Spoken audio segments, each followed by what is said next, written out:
Welcome to Open Your Reality, everyone. Today's going to be an interesting video. We're going to be talking about the 10 most asked spiritual questions. I took a little survey through the comments section over the last 5 years of my channel, and I saw that most people are asking these particular questions, and I wanted to bring Vedagurudev on the channel. Vedagurudev is a partner with me at the Kriya Yoga School, and basically each of us are going to give our answers. So this should be an interesting one. And the first one is, what is the meaning of life? So Vedagurudev, I'll go first. I'll give a very brief answer, and then I'll let you answer. So for me, the meaning of life is to raise the quality of our consciousness. We are here to learn, we are here to experience, and we are here to evolve. And that would be my reasons. My reasons come from Tom Campbell's MBT, they come from the Law of One, and they come from Dr. Michael Newton's books, Journey of Souls and Destiny of Souls. What is your response, Ved? I would say the meaning of life from a yogic perspective, the ultimate goal is self-realization. They call it Sat Chit Nanda, which means absolute being, absolute consciousness, and absolute bliss. So this is the highest form and the meaning of light. But I would say oneness with your soul, selfless service, compassion, and unconditional love. You can never go wrong. Yeah, they all matter a lot, truly. Well said. So the second question is, does my life really matter? From the perspective of Tom Campbell's MBT, all lives matter. Now, I know a lot of people out there, and I'm in this camp as well, think, well, I'm so insignificant. I'm just one person in a sea of 7-8 billion people in the world. What can I do? I mean, I don't have any influence. I'm not a political person. I'm not on TV. I'm not even a YouTuber. You know, how can I affect the system? But the fact is that each of us is part of the system. We are all part of the larger consciousness system. So whatever decisions you make, good or bad, affect the system. So when you make good decisions, which are loving decisions, you move the needle in the right direction, and the whole system goes up. So even if you're meditating in a cave your whole life, somewhere in the desert, but you're doing good for the world, you are still raising up the quality of consciousness for the entire system. That's my answer. The meaning of life is your life is valuable and significant. I thought the same thing like you. I thought my life had no meaning. I was consumed in my ego body. I thought I was a famous DJ. I traded my body like an amusement park. But once I found Kriya Yoga, I understood that my life had meaning. So if you feel your life has no meaning, I want you to email me here, vedagurudev@gmail.com, and I will give you the free Kriya Yoga course. It will help you out. If it resonates with you, you could take it further down the Kriya Yoga journey. It helped me significantly, and I'm sure it will help you significantly. So if you're out there suffering, you're trying to overcome some health problems, email me, and I will help you the same way Kriya Yoga helped me. Just put in the subject line, free Kriya Yoga course. I'll send it to you. You don't have to send me any questions. You don't have to do anything. Just send me an email and I'll reply back with a free Kriya Yoga course. No obligations. All right, sounds like a good deal. Free is always the best deal for me. Number 3 here is there a God or higher power? And from the perspective of MBT, Law of One, Dr. Michael Newton, absolutely yes. We know that this is a creation. Even if it evolved, the constraints of life are so finely tuned that we know that the chances of it happening without a creator are almost minimal, or almost none, zero. So this is a creation. There is a creator. There is a higher power. Many people have said that who've had OBEs, out-of-body experiences, near-death experiences. It's all written in a lot of the holy texts of the great religions. So I don't dispute that. I do believe there's a higher power. Now, what that higher power is, and if it's benevolent, is another question. But absolutely, there's a higher power. How would you answer that? So I would say, I like it when they say in yoga, a God defined is a God confined. I say God is energy beyond my comprehension. In yoga, they say God is inside you as you. God is everywhere and everything. And that's the way I like to look at it. I am God and God is me. As is above, so is below. And question 4 is there any real right and wrong in the world? Well, from my perspective, yes and no. So we have fear and we have love. And any decision that you make in your life, whether it's even thinking or an action or anything you say, if it comes from a position of love, then it's the right decision. If it comes from a position of fear, it's generally going to be the wrong decision. What if somebody killed Hitler when he was a toddler? What if somebody goes back in a time machine and kills Hitler? Would he be looked at as a murderer, or would he be looked at as a savior? Because in doing so, he would have saved the world from millions of deaths. So it's relative in that way. The people in the time that would see the person killing Hitler as a baby would look at him as a horrible person. But the people in today's world might look at him as a savior, because maybe the world would have changed for the better and many millions of people would have been saved. So I always say, look, go from a position of love, you can't go wrong. Vedagurudev, what's your take? Absolutely. You can never go wrong with unconditional love. So, is there a difference between good or bad? In yoga, we like to stay in a state of equanimity, where we're equal. We take the good with the bad as like a balance. So we try to live in what's called dharma, which is our righteous duty, our ethical duty to live in harmony and peace and stillness, and what's called ahimsa, which is non-violence. So as long as you do selfless service and help people and uplift people and love people unconditionally and free your soul, you can never go wrong. So it really doesn't matter if people are good or bad, as long as you're the best person you could be and free your soul and be as blissful and harmonious as possible, you can never go wrong. So the next question is, why is there evil in the world? And this is a question that really we could make an entire video on and probably go on for an hour about it. But evil is another relative term. As I gave in the example with Hitler, one person could say it's an evil act, another person could say it's a heroic act. So it's relative. This whole world is based on relativity and duality. But why is there evil in the world? Well, let's just say evil comes from making fear-based decisions.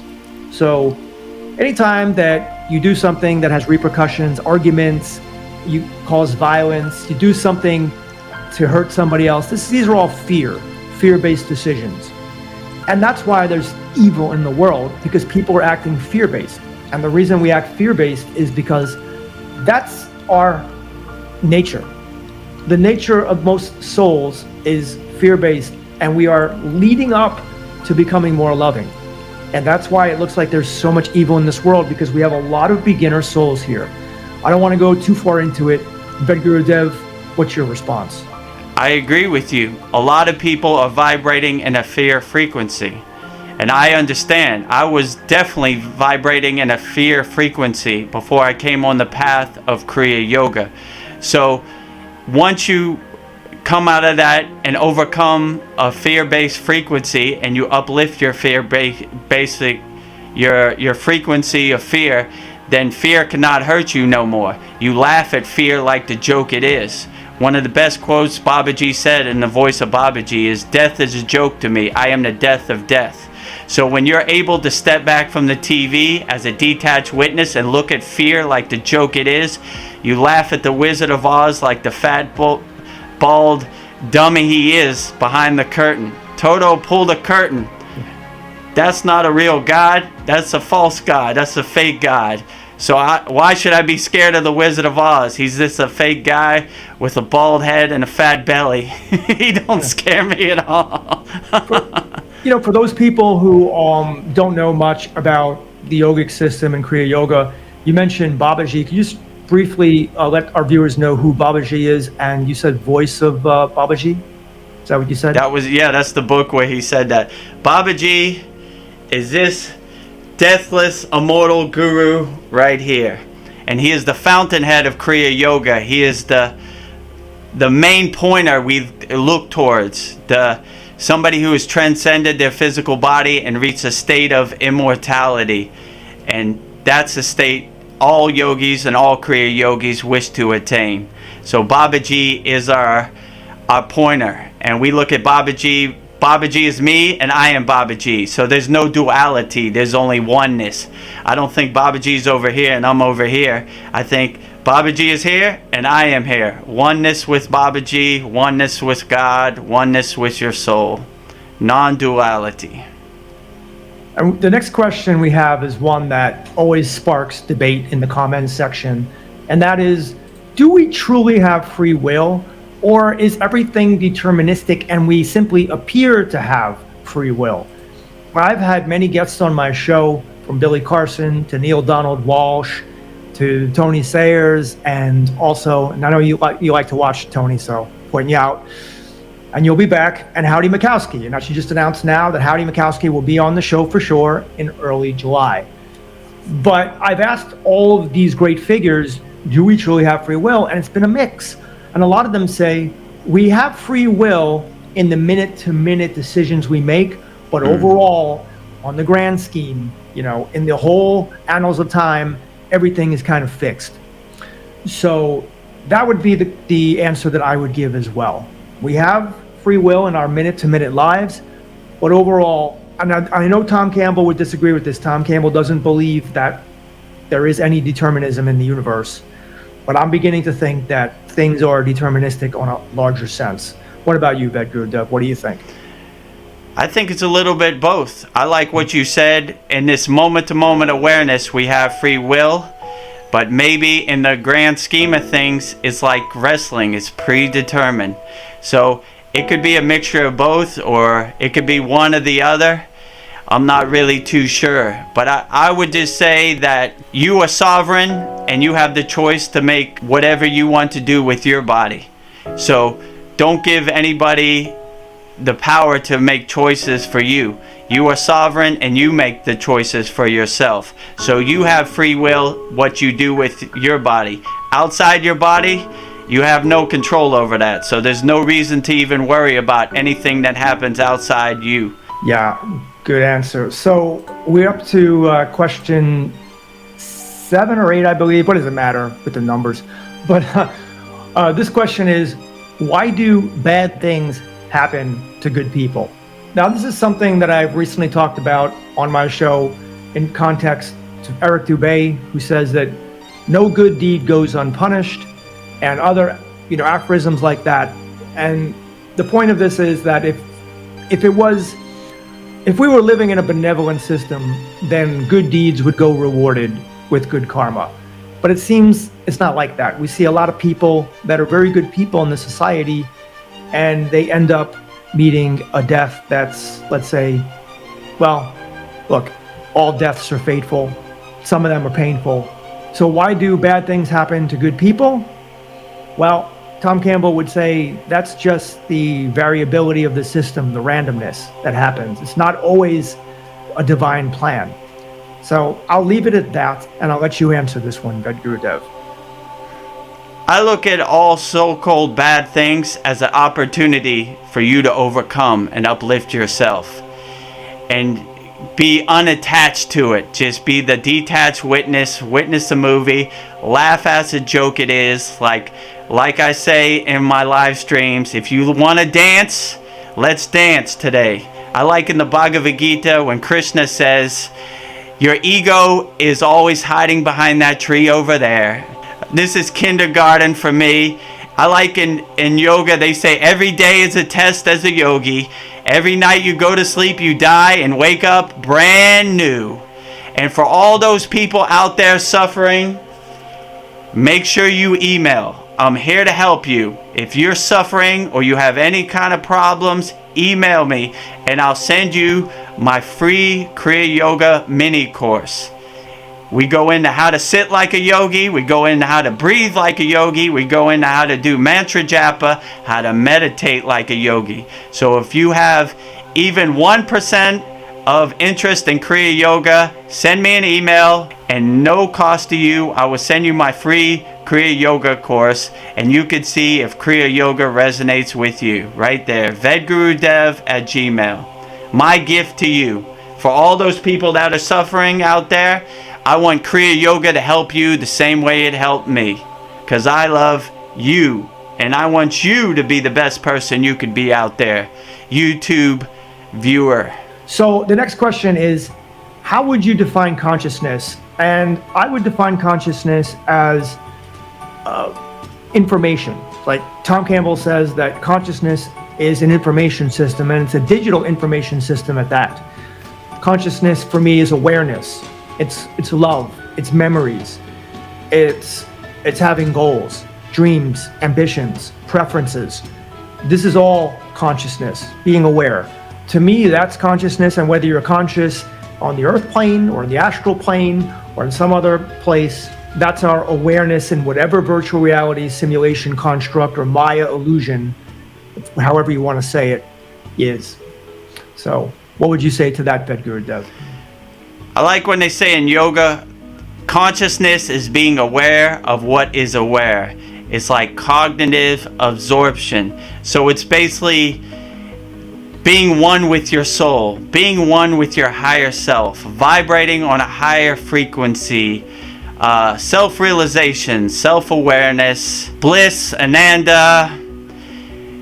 It's everything under the sun. It's raising your vibration to a higher level and letting your soul shine. That's what I would say. All right, we're up to our 9th question here. How can I find inner peace and happiness? This is one that a lot of people ask on the spiritual path. Everybody wants inner peace and happiness. I don't know if happiness happiness to me is more like an emotion, and emotions fluctuate up and down. I like the tranquility that Kriya Yoga offers because it's a very nice, solid, stable peace of mind. Very similar to the carnivore diet that I'm on, because there's no sugar in the diet, so you're just very stable in your mood. And so it works well for me, the carnivore diet and the yoga practice together. I know it's a little bit of a dichotomy because most yogis are vegetarian or vegan, but I can't be vegetarian or vegan any longer.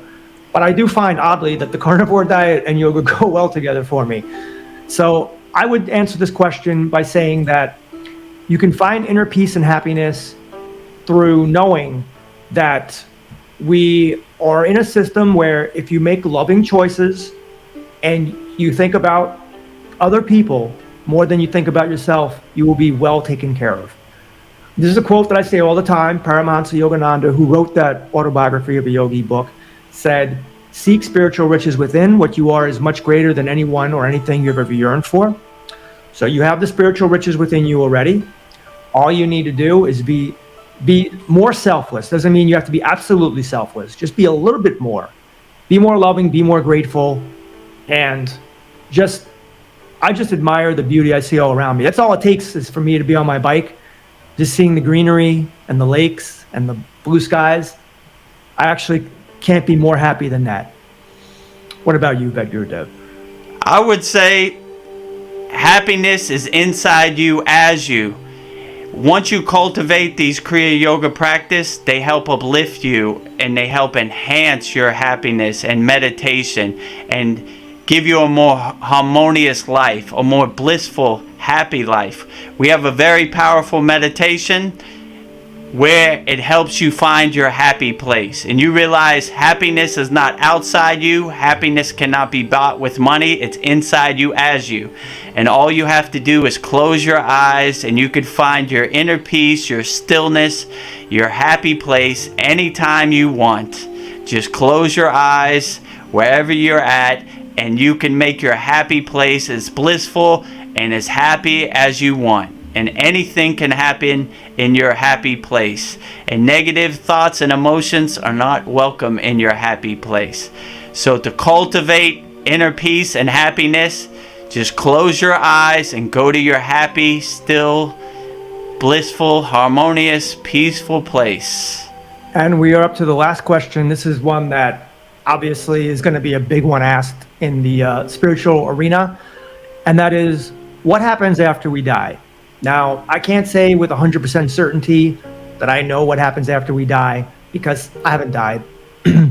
And I'm not like Tom Campbell, who can go out of body at will and had a job in the spirit world working with newly deceased people.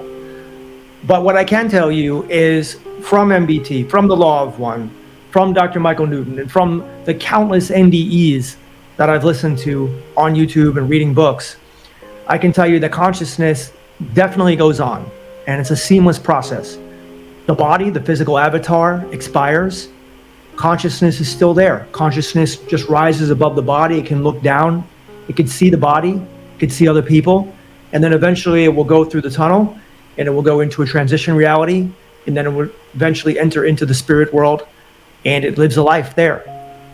And actually, we are in the spirit world right now. It's just that this part of our soul is logged into the 3D earth world. So this is all that we experience. Except when we dream or have NDEs or out-of-body experiences, those are the only times that we really can get outside of the awareness of being in 3D earth world. But it's very interesting, and I made many videos on it. So after we die, we're in the spirit world, and we'll probably take on another body, come back, and reincarnate. Now, whether you think it's a soul trap or whether you think it's love and light, that's another question. I'm going to be making a video soon about that, about what could be the possible creator of this world. What is this simulation? But I do believe it's more love and light than it is a soul trap, or like Tony Sayers says, a soul trick. Now, I respectfully disagree with them. I'm going to have Howdy Mikowski on the show, like I said, in early July, and we'll be talking about the soul trap a bit, but that is how I would answer the question. Keeping it short. What about you, Vedagurudev? What does yoga say about what happens after we die? In yoga, they say they have many beautiful songs. They sing about death. They welcome death. The highest form of yoga is called Mahasamadhi, where they say, goodbye, physical meat suit. I no longer need you, you junk car. My soul is going on. My soul is free. Congratulations. You are now liberated. It's called moksha. You're getting off the hamster wheel. You don't have to go through the cycle of life and death no more. You've gone as far as you needed to go. Congratulations. Your soul is free. Go home and be free, my friend. Your soul is free. So they look at your physical body. They say, they have an affirmation in yoga that says, I am not this body, I am not this mind. So they always look at it like some clothes that they could take off and shed. This doesn't define my soul. My soul is not defined by my physical meat suit body. My soul will go on. My energy will continue. My drop of water will go back into the ocean. My spark will go back into the sun. Reinsert me back into the source. I am coming home. I am taking the divine flight back to the source.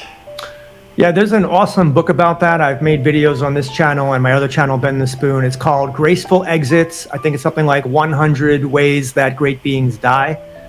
And it's basically the story of Zen masters and yogi masters and just great spiritual beings who went through, like you said, Mahasamadhi, where they committed conscious death. Now somebody say, well, isn't that, that sounds morbid, but for these great masters, you have to understand many of them live to a great age, and they decide when they want to go out, not when Mother Nature wants to take them out. So that's one of the ways that these great beings pass, is that they'll just consciously decide to go into a meditation. And I don't know how they do it really, but they stop their heart or whatever they do, and they just end their life. It's pretty incredible. Great book. And many of these yogis welcome Mahasamadhi. They look at it like the golden ticket. They call it the divine flight back to source. They're coming home. So they have many bhajans and songs. They sing about it. They welcome the day when they could be reinserted back into the source and their energy can go home. My time is done here on this planet. I serve my time. Reinsert me back into the source. I'm coming home. Taking the divine flight. Yeah, I mean, there's so many people that feel lost when it comes to spirituality. They don't know where to start.